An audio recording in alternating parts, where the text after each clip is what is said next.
5 seconds. I would also suggest that, but for the convenience or active help rendered by the railway officials, this would not have assumed such a large proportion, and a concerted action must be taken with regard to that also, namely instantaneous action should be taken to punish the persons who are involved in helping the ticketless travelers.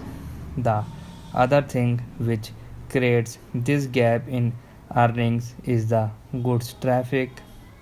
There has been a complaint that the goods traffic, particularly the high rated goods traffic, is diverted to motor transport. I was reading, sir, a statement made by the president of the Road Transport Association the other day. Of course, the Honorable Railway Minister has said that this diversion is because of certain reasons, that it occurs mainly in such articles that are rated high in so far as the railways are concerned, and therefore there is diversion. There is also the facility in the case of motor transport that deliveries are door to door mainly, and so there is less of handling, and therefore there is less expense. There is also another reason that by and large on the railways there is pilferage, whereas in the case of road or motor transport there is less pilferage.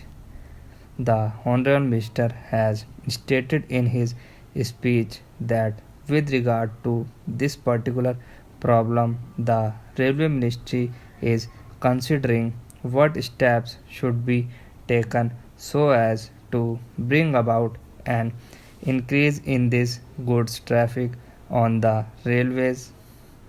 Apart from these, I would also submit that this problem of pilferage should also be tackled a little more vigorously.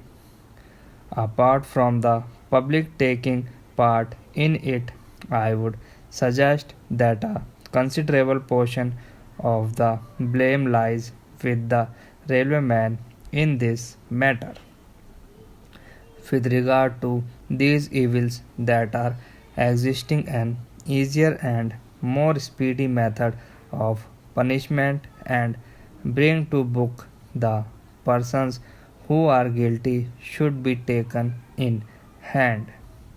At present, the manner and the method in which the inquiries are held produce delay, with the result that all the evidence is destroyed or manipulated, and the result is that the guilty people get away with it. I would suggest that in the matter of these inquiries, a minimum period should be provided within which time the inquiry should be over. I find that in the matter of these inquiries, the method followed is that wherever there is criminal offense involved, firstly the matter is sent to the criminal court, and after securing conviction, departmental action is taken.